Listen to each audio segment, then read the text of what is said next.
Alright everybody, welcome back to another edition of Fallen Flags of America. Today we cover the Monon Railroad, or also originally known as the Chicago, Indianapolis, and Louisville Railway. So anyway, let's get into this. The Monon Railroad, also originally known as the Chicago, Indianapolis, and Louisville Railway, CLI, from 1897 to 1956, was an American railroad that operated almost entirely within the state of Indiana. The Monon was merged into the Louisville-Nashville Railroad in 1971, and the former right-of-way is owned by CSX Transportation, or just CSX. In 1970, it operated 540 miles of road and 792 miles of track. That year, it reported 1,320 million tons of revenue freight and zero passenger miles. It also showed 0 miles of double tracks, the largest such Class 1 in the country. The Monon Railroad, as seen here on this, was also nicknamed the Hoosier Line because it mainly ran in the state of Indiana, but did run in parts of Illinois and I guess northern Kentucky, if you want to call Louisville northern Kentucky.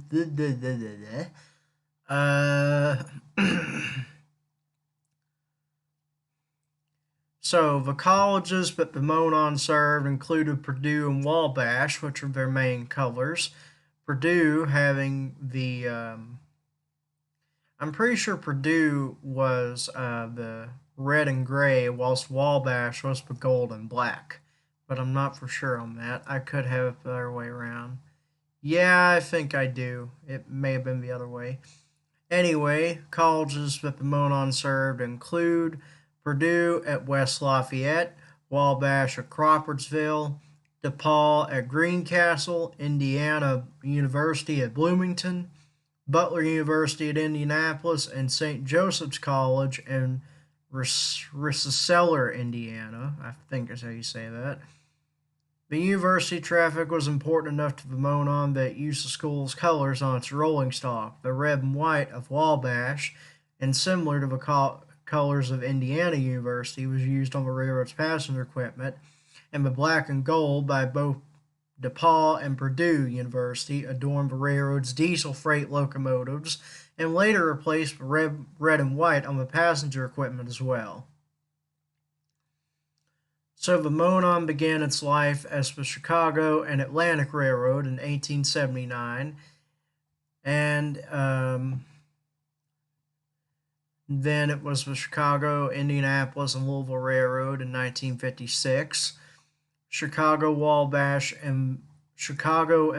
Valley Railroad 1914, Indianapolis and Louisville Railroad 1916, Louisville, New Albany, and Chicago Railroad 1898, Bedford and Bloomington Railroad 1886, Chicago and Indianapolis Airline Railway 1883, Chicago, DePaul, and Indianapolis, DePaul, and Chicago Railroad, 1881.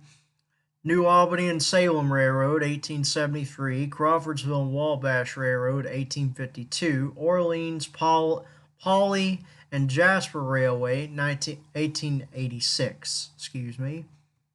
So, the Monon's main line, and this is from 1903, so really, the Monon did not change that much from, I guess, today's standards. So, here we are at Louisville. So,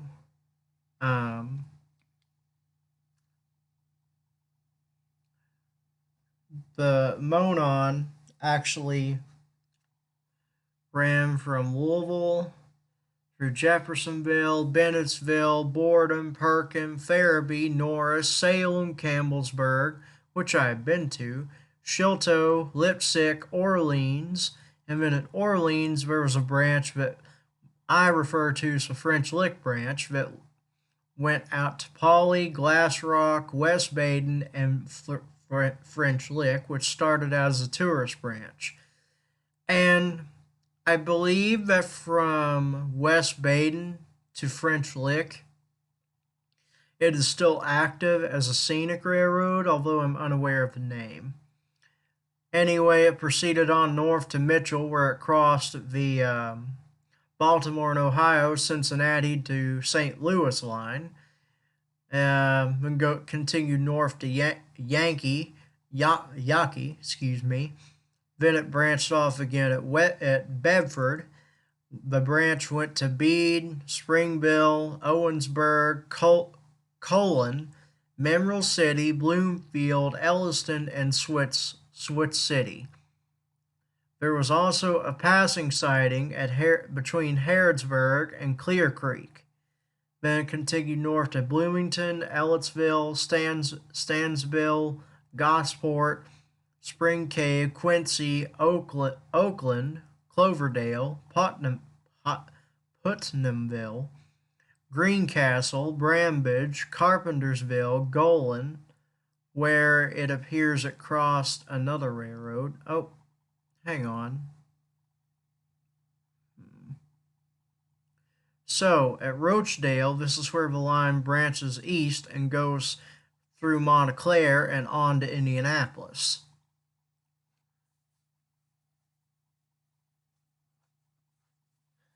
Anyway, it continued on north to Ladoga, Whitesville, Crawfordsville, Cherry Grove, Lennon, Romney, Robs, Taylors, Lafayette, Shops, Battleground, Ashgrove, Brookston, Chalmers, Reynolds, and then Monon was where all the lines crossed at.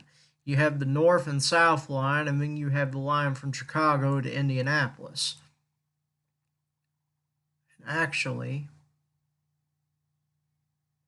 no, that would have been the southern back then.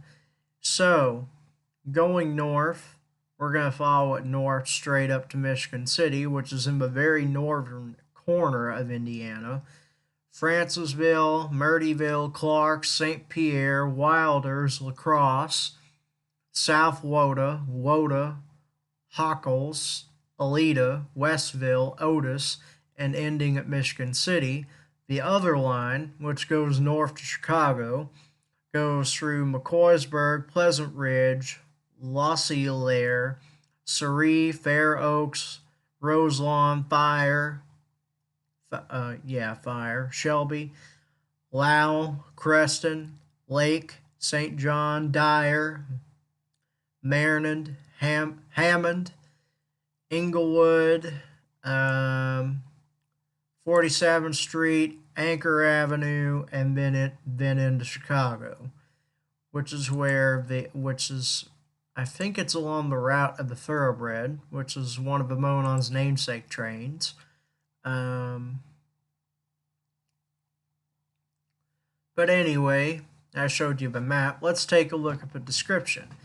The Monon got the name Monon from the convergence of its main routes at Monon, Indiana. From Monon, the lines reached out to Chicago, Louisville, Indianapolis, and Michigan City, Indiana. In Chicago, the Monon's passenger trains served Dearborn Station. Branches connected to the Louisville Main Line to Victoria and French Lick, Indiana. The Monon Main Line ran down the middle streets of several cities, notably in Lafayette, New Albany, and Bedford, Indiana. It also installed an unusual homegrown warning signal at many grade crossings. These used a green light similar to and adopted from the standard highway signal that stayed lit at all times except when a train was approaching. A sign or below or to the side of the signal read "Stop" when the signal is out, or "Danger" when the light is out, cross at your own risk.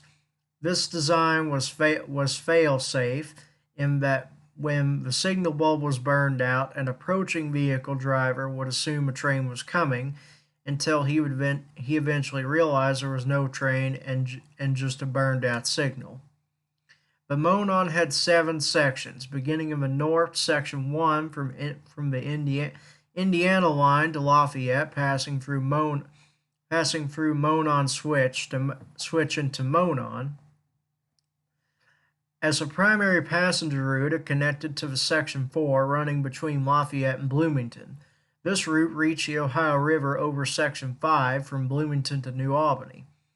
From the southern route, Sections 6 and 7 were spurs to the west. Section 6 connected to the coal fields between Midland and Clay City, connecting to the main line at Wallace Junction, just south of Cloverdale.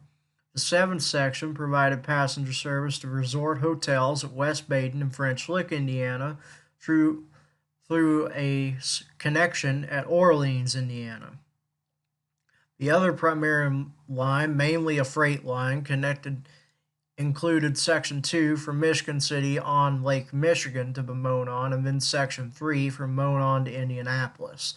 Through each route, it had its primary type. Freight and passengers were carried all over parts of the line.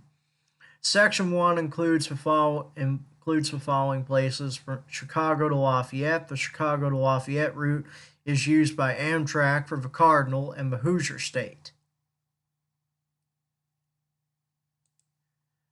Keyword just the Cardinal, because apparently the Hoosier State ended last year on June 30th, 2019. Fun fact. Section 1 includes going south from Chicago's Dearborn Station, Englewood, Hammond. Here the Monon entered Indiana and track ownership belonged to the Monon line. From Chicago to Hammond, the Monon right-of-way have owned the tracks or rented them from other lines in Illinois. Munster, Dyer, St. John, Cedar Lake, Lau, Shelby, Fire, Roselawn, Fair Oaks, Risner, home of St. Joseph College, Pleasant Ridge, McCoysburg, Lee, Monon, the central switching yard for all trains and company namesake, Reynolds, Chalmers, Brookston, Battleground, and ending at Lafayette, rail station of Purdue University, located across the Wabash River in West Lafayette. Excuse me. Section 2 included going south from Monon to Indianapolis. Section 2 is a freight route between Monon and Indianapolis, Indiana. The section of the line between Monon and Monticello is still in service. The rest has been completely abandoned and the rails removed. Much of the right-of-way has been returned to the neighboring landowners, where farm fields surround it, and evidence of the route has nearly been obliterated as the land has been returned to farming. From 10th Street in Indianapolis through Carmel and up to State Road 47 in Sheridan, Indiana, the Monon Trail is now a bike and walking route following the right-of-way. Places include along Section 2 of the line: Guernsey, Monticello, Yeoman, Delphi, where the Monon High Bridge still stands over Deer Creek Gorge, Rodner, Oakley. South of Oakley Station, the viaduct over Wildcat Creek still existed until 2013. It was just north of Aquasco and was visible from US 421/SR 39. In 2004, it was damaged by heavy runoffs in Wildcat Creek, which moved much of the legs of the steel pillars out of alignment. It was still standing until the summer of 2013, when it was demolished by CSX. Rossville, Frankfort, Indiana, Kirkland, Sheridan, Westfield, Carmel, see Carmen Monon Depot, Nora, Broad Ripple, Boulevard Station, and Indianapolis, home of Butler University. The Monon used the Indianapolis Union Station in downtown Indianapolis. To my knowledge, the station is still standing to this day, but has since been converted into goodness knows what. Section 3 includes Michigan City to Monon. This line runs parallel to US 421 as far as Brookston. The Indiana Rail to Trails group was developing a bike route from Michigan City to La Crosse, Indiana, using the Monon right-of-way, where it still exists. A section of Michigan City by I-94 has been consumed by a landfill, and the bridge over over I-94 and I-80/I-90 have been removed.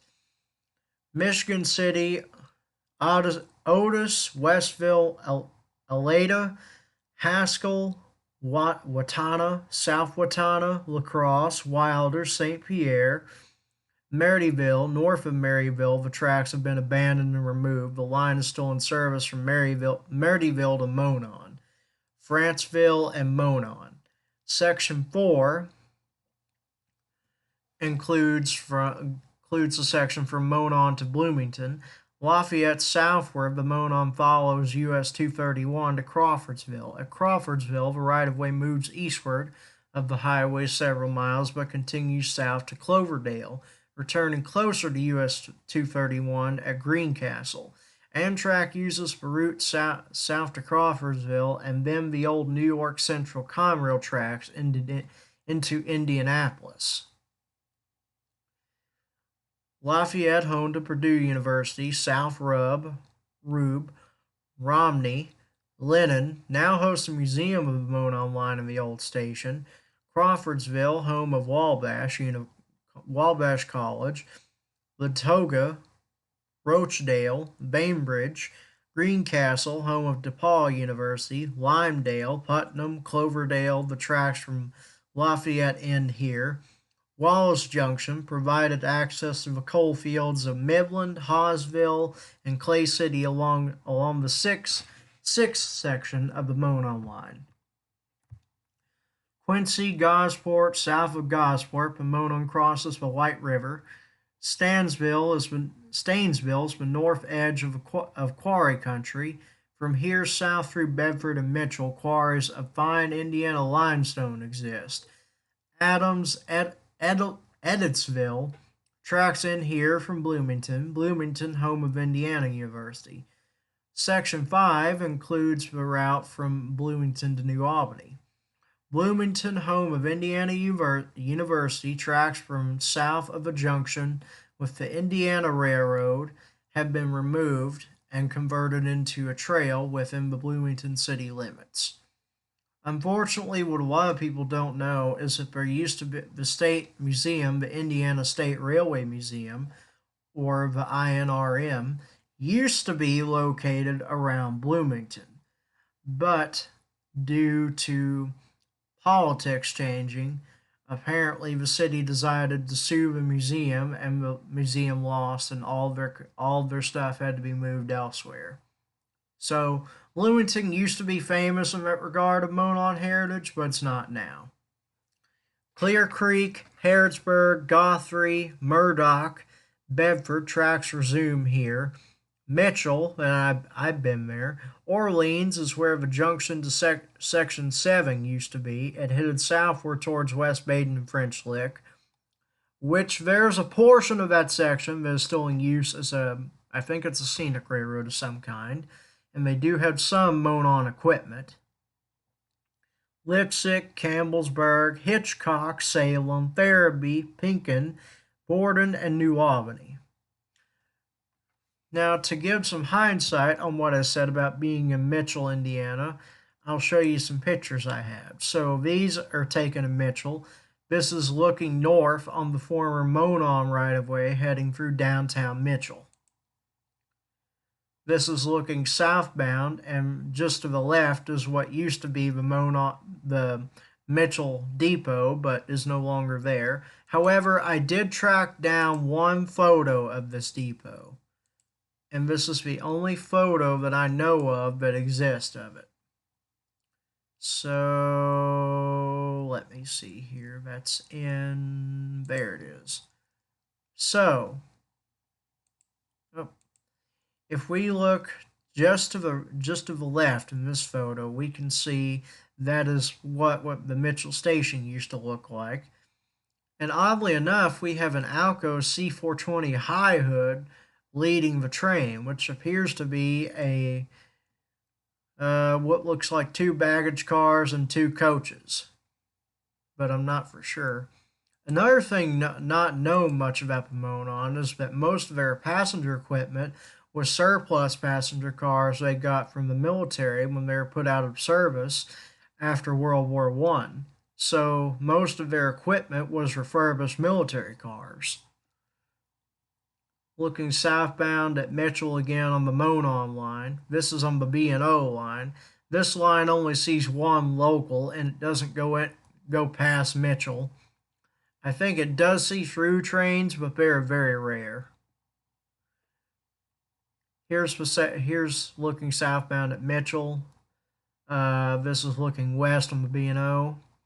This is the original defect detector to the Monon line when CSX installed it, probably in the 80s or 90s. This is pretty much what the depot used to look like. For the most part, it's still the same. Mitchell, that was where the station used to be. This is where the CSX thing is. This indicating it's CSX property, and and what looks like it would have been the classic YM1 paint scheme, which is my favorite, or the logo, excuse me. This is the current Mitchell Tower. It's known as Mitchell Interlocking. Here's one of the old milestones along the Monon. Still in, well, it's in fairly rough shape. Now, here's a mystery I found out about the Monon when I got to Mitchell. And if anyone has an idea of how this is going on, please let me know.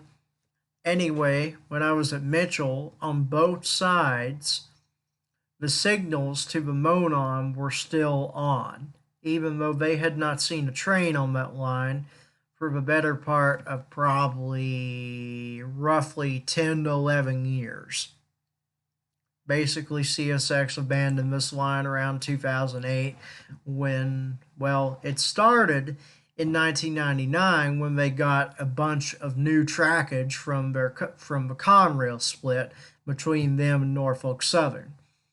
Now, what happened is that CSX started taking most of the traffic that went on this line. They just took it through Cincinnati and then on west that way. Well, as time went on, this line started to see less and less and less traffic as they found that the LCL and the other line that runs south out of Louisville and goes south into Chattanooga and down that direction.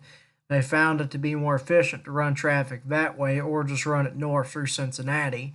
And eventually, in 2008, this line hit the chopping block, and CSX, oddly enough, still owns it, but it's abandoned. So that's a lone buck, a cross buck I found in Monon. I thought that, well, not Monon, Mitchell. That was weird.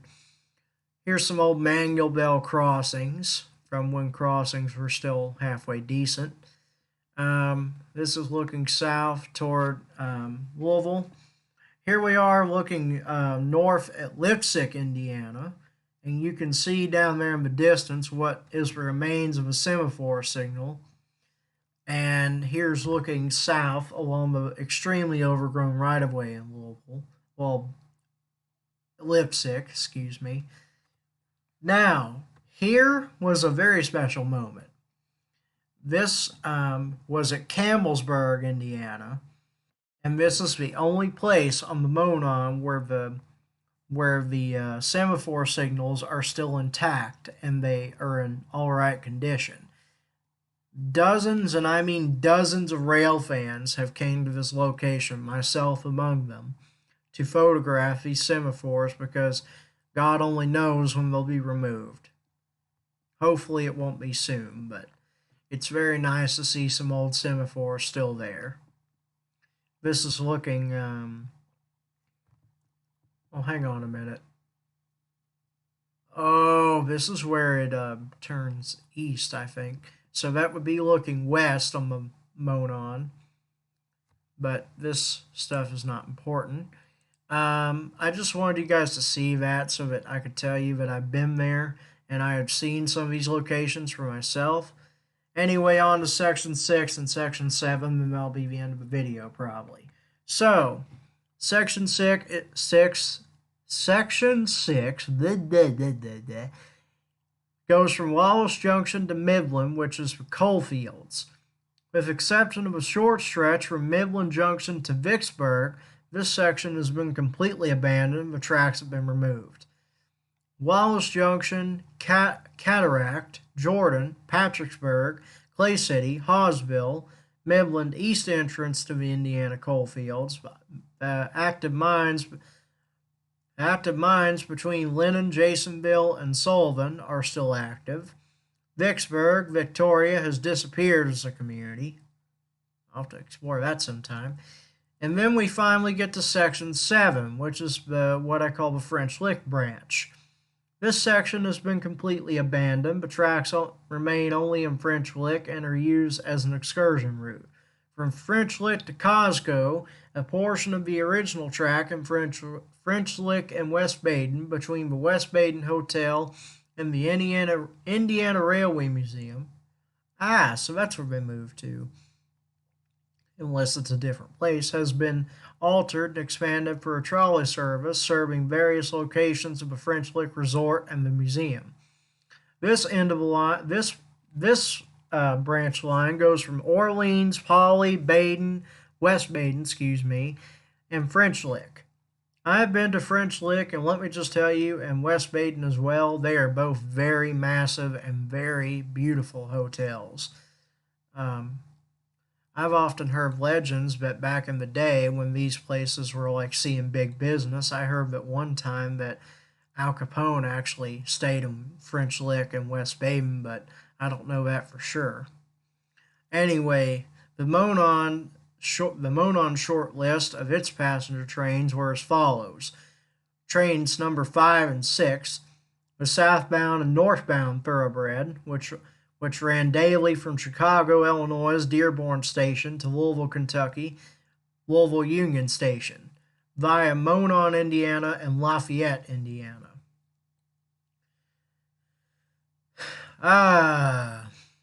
So the Bluegrass, being trains number 3 and 4, were night trains with sleeping car service for the above thoroughbred route.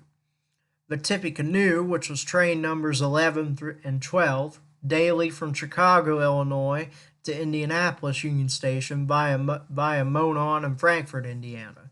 The Hoosier, being trains 15 and 16, run the same route as the Tippecanoe. And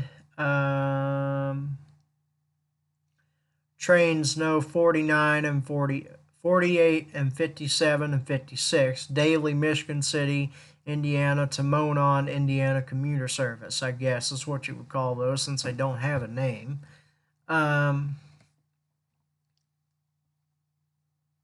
So the line today, sadly, much of it has fallen into disrepair, with much of it being abandoned, although some very northern portions of the Monon are still active, but mainly very, very northern portions.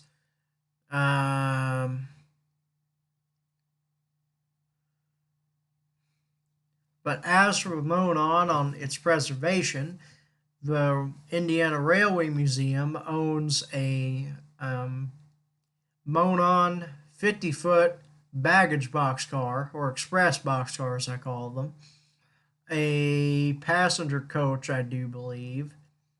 Carmel hosts a Monon Depot Museum, and the Kentucky Railway Museum in New Haven displays Monon number 2, which is one of the extremely rare EMD BL2s delivered to the railroad in its original black and gold paint scheme.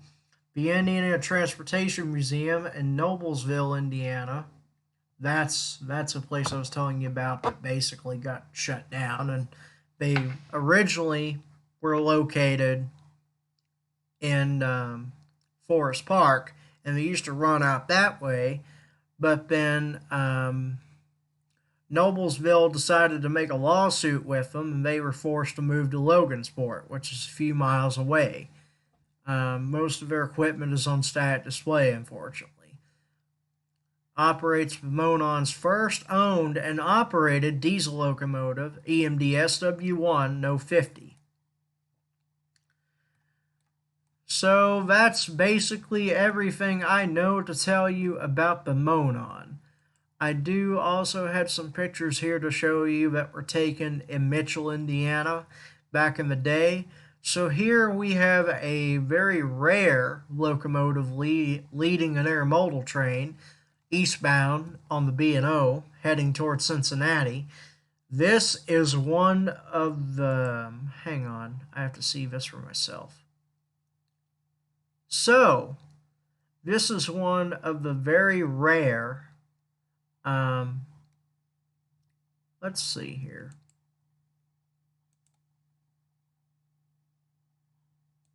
Let me just look that up. So, it is one of the handful of what are essentially GP40s that managed to make their way onto the Cotton Belt Railroad or the St. Louis and Southwestern Railroad.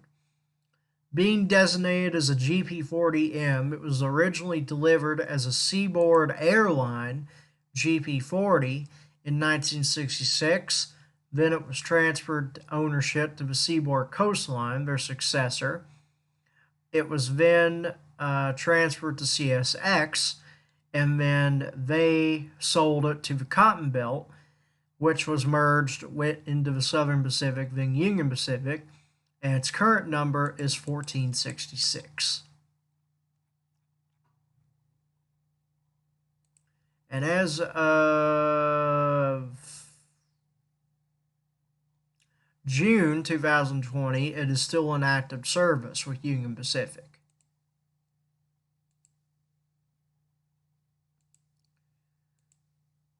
So, here's another unique picture. This is I forgot. That's what the line used to be. It used to be called the CSX Hoosier Sub, which was a very fitting name. So, this is train Z490 with a all CP or SU unit lash up. Now, leading, we can see it has one of the very rare SD60Ms that were ordered by the SU line before their bankruptcy and merging into the Canadian Pacific system in, I believe, the mid to late 90s. So, there's another picture on here that I really wanted to show you. Here is another rare locomotive in probably my favorite paint scheme on CSX, YM1, a SD40 that we're just going to go look here, was built as WM7596 in 1968. It went through the Chessie years. Hey, it was photographed in its original colors at DeCourcy. Because in the 70s, due to the fact that L&N had a shortage of power, it was often that they leased power from other railroads, mainly being the Seaboard Coastline and the Chessie system by that point, because Chessie was organized at that point, so it was basically a done deal.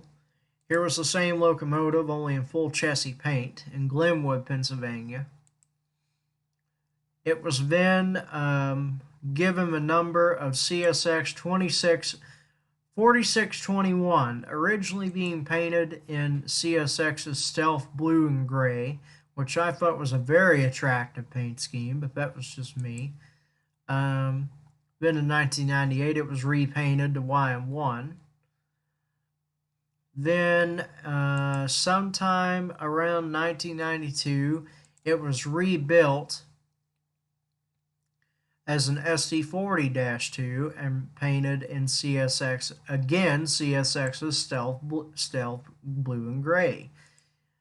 So, it was then donated or sent to the Gorges Creek Railway, which I assume means it was preserved, in Roanoke, Virginia.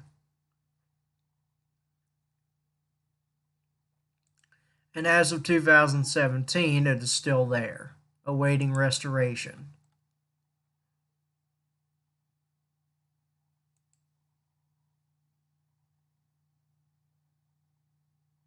or maybe it's just awaiting, I guess, its fate. I don't really know, but it is unfortunate to see it in that condition. So, here is another interesting locomotive. So here is a pair of ex-Sioux Line, now Indiana Railroad SD60s, which were at that point on long-term lease to the Indiana Railroad from CEFX. Here's a Dash 8 at Mitchell, even though I don't think that's Mitchell, that's somewhere else, but I could be wrong. So here was another interesting unit. One of CSX's B23-7s. Before all these were sold to a railroad somewhere in South America, and don't ask where because I have no idea. Here was a freshly painted SD9043 Mac on the Indiana Railroad, leading a train southbound through Mitchell. This was back when the Indiana Railroad for a little while used the Monon trackage, although they didn't use it that long though before it was abandoned, sadly. So let me see here.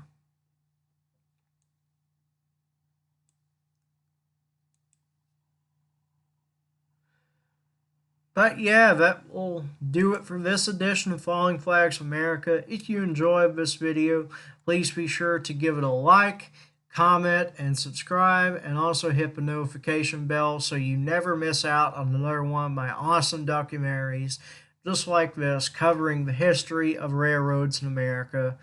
But until next time, somewhere out there in the high iron, this is O&M Productions, out.